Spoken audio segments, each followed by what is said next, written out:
Rekan-rekan semua, di video kali ini kita akan membahas tentang function pada pemrograman. Kadang function itu juga disebut dengan fungsi dalam bahasa Indonesia, atau metode, atau subroutine atau rutin, yaitu sebenarnya adalah hal yang sama. Nah, kenapa kita butuh dengan function? Sebagai contoh, jika kita membuat sebuah aplikasi, kita kadang membuat aplikasi dengan banyak instruksi dalam satu hal. Misalnya, saya ilustrasikan kita punya instruksi cara memasak. Ya, di sini saya coba buat ayam kecap ya. Nah, kalau dalam instruksi pembuatan ayam kecap dengan cara memasaknya, kita kan punya beberapa tahapan. Misalnya, instruksi pertamanya adalah kita print panaskan margarin ya, lalu kita harus tumis bawang bombaynya ya, lalu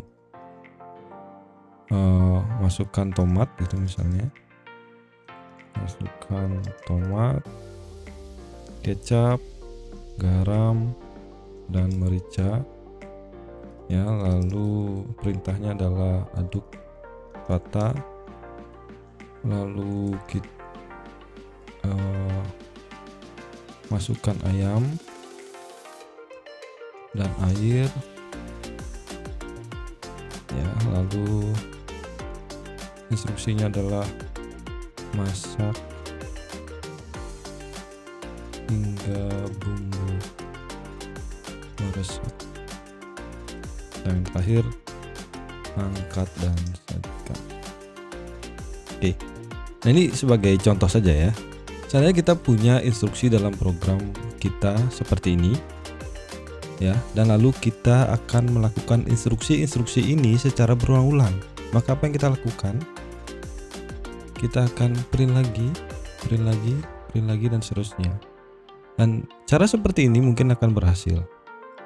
Cuman apa yang bisa kita lihat kendalanya ke depannya adalah bagaimana jika kita mengalami atau ingin merubah sesuatu di dalam instruksi ini. Seandainya di sini saya ada yang salah, misalnya di sini ya. Seharusnya di sini bukan tumis bawang bombay saja, misalnya tumis bawang bombay dan cabai hingga harum. Nah, apa yang terjadi? Saya harus merubah semua ini. Ya, saya harus merubah satu persatu semua instruksi yang ada dalam kode program kita. Ya, kalau program kita hanya 31 line, bagaimana jika program kita itu ada 1000 line atau bahkan lebih? Itu akan memusingkan kita. Selain itu adalah fleksibilitasnya. Misalnya kalau saya ingin ini instruksi untuk memasak ayam kecap untuk 1 porsi, bagaimana jika saya ingin untuk 2 porsi? Dan begitu seterusnya. Harus ada fleksibilitasnya di sana. Nah, dalam pemrograman kita bisa membuat function ya. Function yang bisa kita panggil berulang-ulang. Seperti ini halnya. Hanya kita tidak perlu membuat instruksinya secara berulang-ulang. Kita bisa bungkus perintah ini atau instruksi ini dengan function. Kalau dalam Python, di sini contohnya menggunakan Python, kita bisa bungkus dengan sintak def, lalu nama functionnya. Jadi def ini untuk mendefinisikan function ya dalam Python. Nah, di sini seperti ini, ayam kecap, lalu kurung buka kurung tutup. Nah, nanti kita akan gunakan apa fungsi dari kurung buka kurung tutup. Lalu titik 2. Nah, ini dia, ingat ya, di Python ini harus di tab supaya dia menjadi bagian dari function ini. Oke. Nah, dengan cara seperti ini kalau saya jalankan, dia tidak melakukan apa-apa ya. Ini saya clear dulu. Jadi ini kalau saya run, ya dia tidak menghasilkan apa-apa. Karena function sifatnya pasif. dia akan berjalan ketika dia dipanggil, atau istilahnya adalah call, function call. Oke. Nah, cara memanggilnya gampang saja, kita panggil nama functionnya lengkap dengan kurung buka kurung tutupnya. Dengan cara seperti ini, kalau saya jalankan, maka dia akan menjalankan instruksi yang ada di dalamnya, apapun itu. Pembuatan variabel, looping, if, itu bisa kalian gunakan di dalam sebuah function. Oke, dan ini kalian bisa panggil berulang-ulang. Ya, tanpa mengulang-ulang, ini sudah berulang-ulang ya saya panggil. Tanpa perlu membuat instruksinya yang sama secara berulang-ulang. Sehingga aplikasi kita akan lebih efisien dan mudah ditata. Dan permasalahan tadi, misalnya saya merubah tadi, saya tidak jadi menambahkan cabai, atau di sini saya tidak perlu memasukkan kecap, ya. Ini saya jalankan, ini saya clear dulu. Kalau saya jalankan, maka dia akan mengikuti berapa kali pun, ya. Di sini mungkin saya kasih pembatas supaya mudahkan membaca. Ini saya jalankan, maka kalian bisa melihat bahwa ini bisa kita gunakan berulang-ulang dalam program kita. Oke, nah itu basic dari function. Oke, kita coba dengan contoh yang lebih nyata lagi. Ya, di sini saya akan membuat sebuah function untuk menghitung lingkaran. Oke. Nah, rumus lingkaran adalah pi kali 3,14 dikali r kali e. Ya, atau di sini saya pakai angka misalnya 10. Oke, seperti itu. Lalu di sini saya bisa print hasilnya.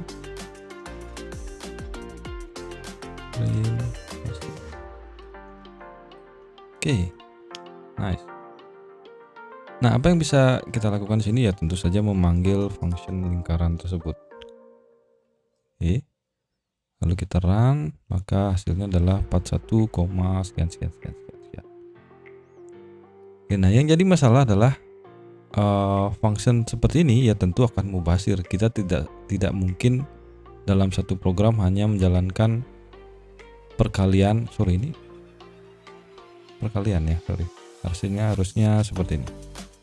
Tidak mungkin hanya menjalankan perkalian seperti ini saja dengan konstanta seperti ini.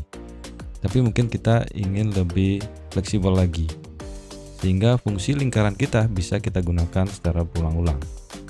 Nah, maka kita membutuhkan yang namanya parameter. Parameter itu semacam variabel ya, variabel yang bisa kita berikan ke dalam function untuk dihitung atau digunakan di dalam functionnya.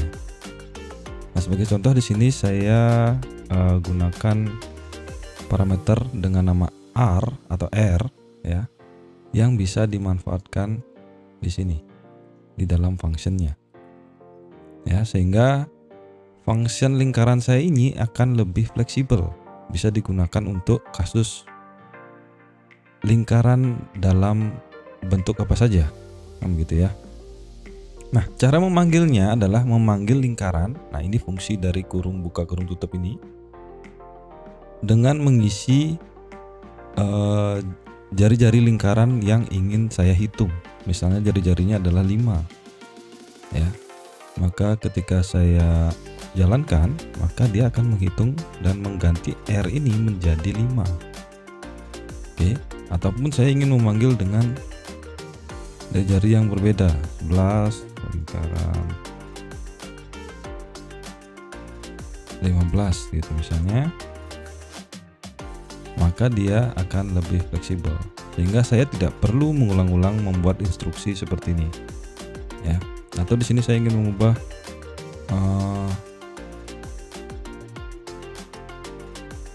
kutip-kutip seperti ini, hasil dari luas lingkaran dengan jari-jari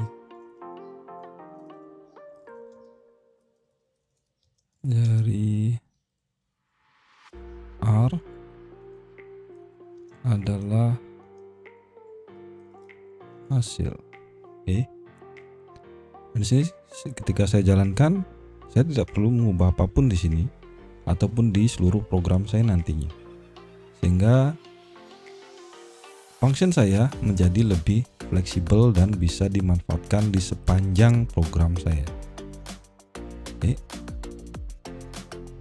Nah, selain itu parameter itu bisa lebih dari satu ya. Jadi misalnya kalau saya punya function misalnya hitung ya, atau jumlahkan A dengan B. Nah, dalamnya saya bisa buat print atau hasil sama dengan A plus B.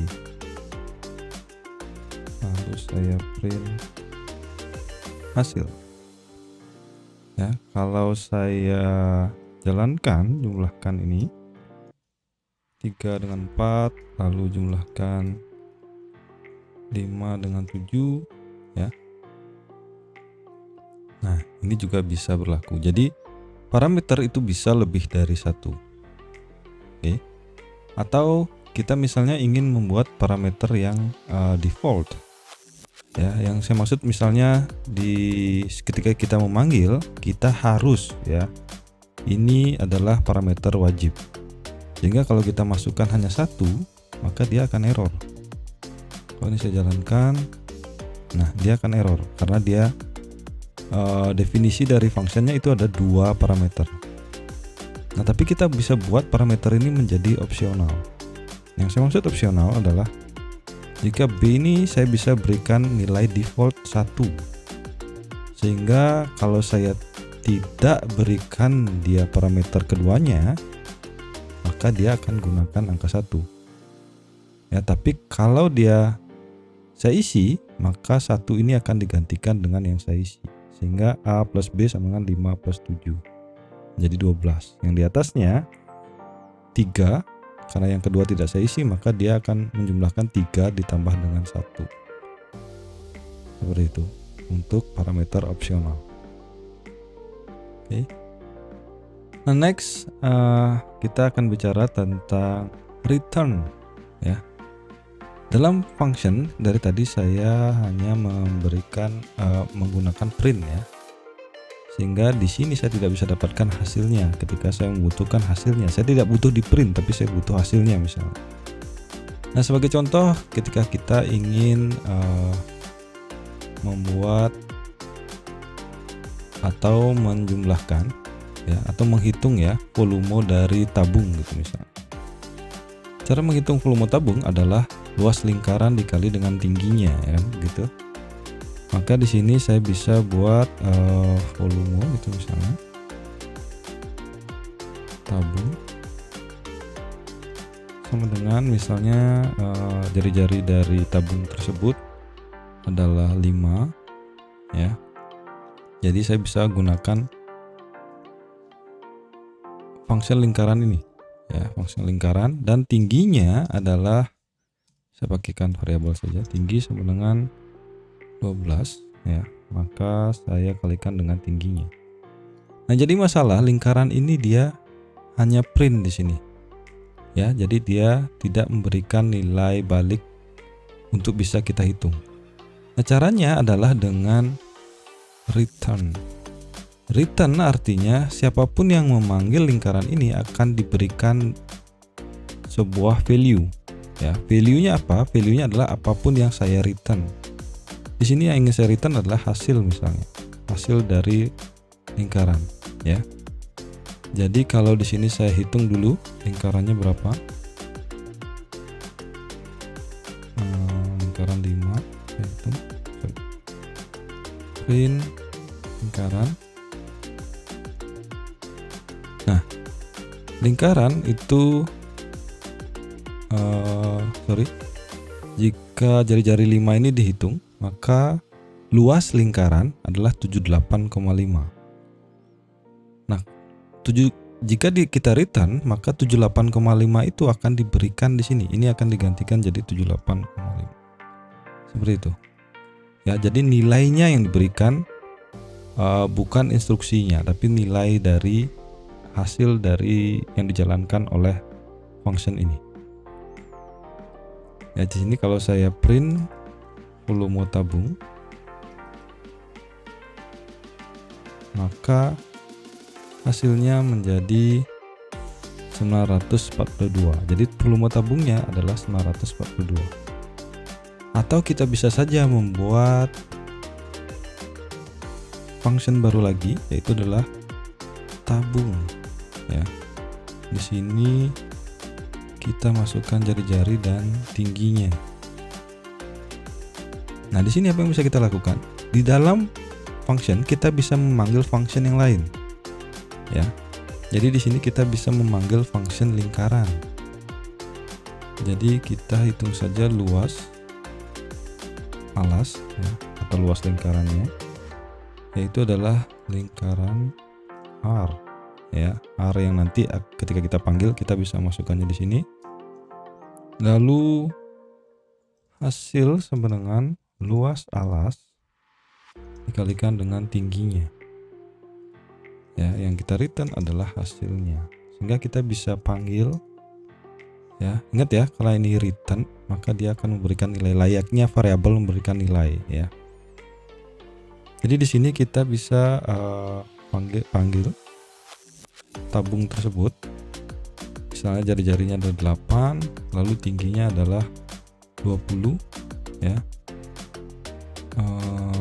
Volume, ya, kita masukkan ke dalam variabel, ya, sehingga kita bisa print. Atau kita berikan kata-kata di sini, volume dari tabung adalah E. Nah, ketika kita jalankan maka dia akan menghitungnya. Oke, nah jadi itu kalian sudah mempelajari tentang return, lalu parameter opsional, parameter wajib, ya, dan seterusnya.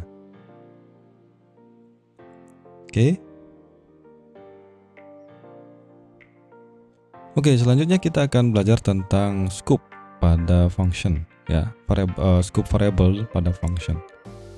Kita sederhanakan dulu function ini. Kita buat function yang kita gunakan yang jumlahkan, ya. Jumlahkan, saya buat lagi. Jumlahkan A plus A dan B. Oke. Lalu di sini saya berikan konstanta, misalnya C 10.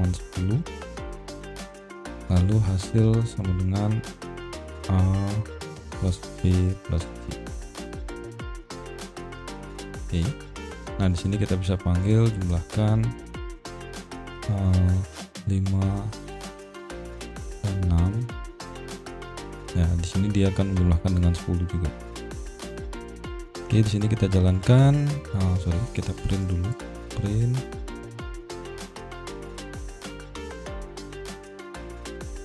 Oke.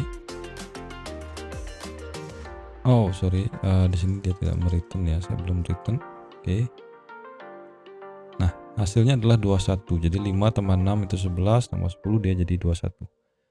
Nah, yang menarik di sini adalah apakah C ini bisa kita akses di luar functionnya. Nah, cara melihatnya kita print saja C, ya. Kita print C, lalu kita jalankan. Nah, name C is not defined. Jadi C ini tidak diketahui oleh program kita. Kenapa? Karena C ini disebut dengan local variable, ya, variabel lokal. Dia hanya ada di dalam function ini. Ya, kalau kalian masih ingat konsep stack dalam memori, ketika function ini dijalankan maka C ini akan dimasukkan ke memori, hasil ini akan dimasukkan ke memori, B, A dan B dimasukkan ke memori, lalu dia return. Ketika dia return, C dan semua ini akan hilang dari stack, ya, sehingga program ini tidak tahu, atau apalagi jika kita belum panggil functionnya.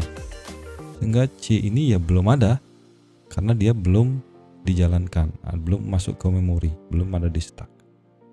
Nah, berbeda jika kita di sini definisikan variabel C terlebih dahulu. Variabel C 20. Oke. Nah, jika seperti ini, maka kalau kita jalankan, maka C ini akan menggunakan memori yang ada di sini. Menggunakan variabel C yang ada di sini, bukan yang ada di dalam function. Ya. Jadi C yang di luar dari function ini disebut dengan global variable atau variable global. Ya. Dan C yang di dalam function disebut dengan local variable. Ya, dia hanya ada ketika di dalam function ini dan ketika dijalankan oleh function ini saja. Nah, sehingga kalau jumlahkan ini kita print, yang mana yang akan digunakan? Kita lihat. Jumlahkan 5 yang seperti tadi ya. Kita jalankan, maka dia yang keluar adalah 21. 5 tambah 6 tambah 10 ya, bukan ditambah 20. Maka yang digunakan adalah C yang ada di C yang local variable ya. Keadaan seperti ini mungkin saja akan kita dapatkan dalam program kita, karena kita mungkin kekurangan nama variabel lah atau apalah ya. Kalau kode kita ini bisa sampai 1000, tentu kita akan lupa nama variabel yang pernah kita gunakan. Nah, kalaupun kita ingin menggunakan global variable itu juga bisa ya. Ini misalnya kita hilangkan ya, maka yang digunakan adalah global variable. Lihat hasilnya menjadi 31. 5 tambah 6 11 ditambah 20 ya. Jadi kalau kita tidak definisikan local variable-nya, maka yang digunakan adalah global variable-nya jika ada. Jika tidak ada ya maka dia akan error juga. Oke, itu untuk global variable dan local variable. Oke, yang terakhir kita akan coba dengan studi kasus ya. Kita punya studi kasus adalah untuk menghitung nilai rata-rata dari sebuah array misalnya. Maka kita bisa buat function rata-rata ya, yang di dalamnya kita bisa kasih parameter yang nantinya bisa dimasukkan array. Jadi array angka itu mungkin nama parameternya ya yang saya gunakan. Nah, itu bisa bebas saja seperti sebuah variabel. Nah, di dalamnya apa yang kita lakukan? Kita bisa melakukan perulangan for angka in array angka. Saya buat dulu sebuah variabel total sama dengan 0 ya. Di sini total saya tambahkan, atau kita bisa gunakan plus sama dengan angka, maka dia akan menghitung seluruhnya ya. Lalu di sini saya akan return total dibagi dengan jumlah atau length dari array angkanya. Nah, maka kita akan mendapatkan nilai rata-ratanya. Nah, lalu saya bisa panggil ini. Jadi saya punya sebuah kumpulan angka ya, dari saya acak aja. Saya acak saja. Oke. Nah, di sini kita bisa masukkan print rata dari kumpulan adalah, kita panggil rata-rata tadi dan masukkan kumpulan tersebut. Nah, di sini kalau kita jalankan, maka kita akan mendapatkan nilai rata-ratanya adalah 5,47.